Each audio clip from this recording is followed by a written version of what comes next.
The newly elected president of Sri Lanka, Maithripala Sirisena, is in India on his maiden foreign destination.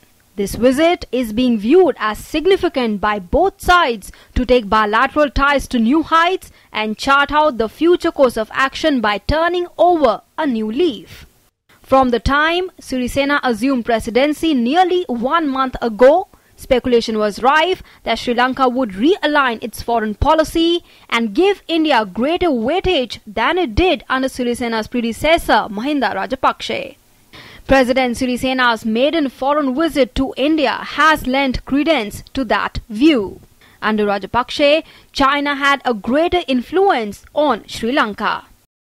It was manifested in heavy Chinese investments in the island nation, creation of strategic assets by China in the garb of investment in infrastructure sector in Sri Lanka, and the defense partnership between the two countries. Chinese investment and credit has been to the tune of $5 billion in developmental projects in Sri Lanka in the last 5 years. Contrast this with India's investments of less than $1 billion in Sri Lanka since 2003. China supported the Sri Lankan government during the last phase of the nearly 3-decade-long armed conflict between Sri Lankan forces and the LTTE. China supported Sri Lanka against US pact resolutions at the UN HRC. After the conflict ended in 2009, Sri Lanka's proximity with China was evident. But after assuming office, Sirisena's government announced a review of all agreements reached with China under the previous dispensation. The signing of the civil nuclear agreement between the two countries is being seen as another step in Sri Lanka distancing itself from China. The plight of Sri Lankan Tamils has a resonance in Tamil Nadu politics in India. Tamil Nadu's political parties have often championed the causes of rights of the Tamil minority in Sri Lanka and arrest of Indian fishermen by the Sri Lankan Navy. Even during the civil war in Sri Lanka, India pressed for protection of the rights of the Tamil minority and implementation of the 13th Constitutional Amendment by the Sri Lankan government. The 13th Amendment was introduced to create provincial councils as a follow-up action on Indo-Sri Lanka Agreement of 1987 to devolve powers to the Tamil majority north and east. We want to have friendly relations with Sri Lanka. Sri Lanka is our neighbor and we have age-old relations with Sri Lanka. Keeping that in mind, but at the same time, the solution to the problems of Sri Lankan Tamils who are agitating for long, that has to be found within the framework of the Constitution of Sri Lanka.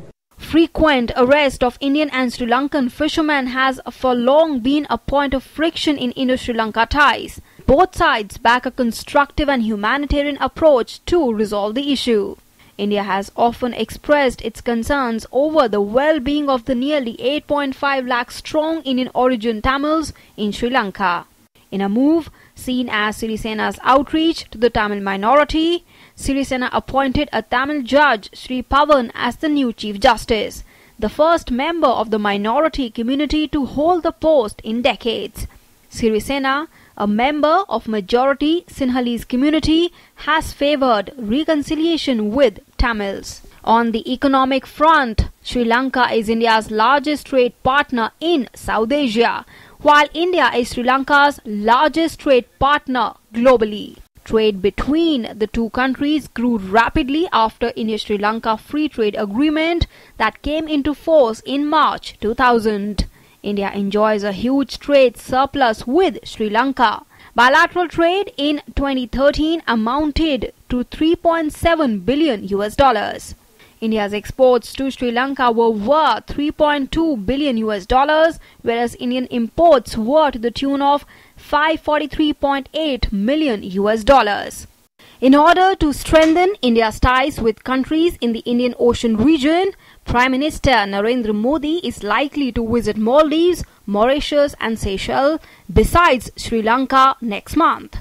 Foreign Secretary S. Jaishankar is also expected to go on a tour of SAARC countries soon. These high-level visits underscore the importance that the Indian government places on closer ties with neighbors. DD News.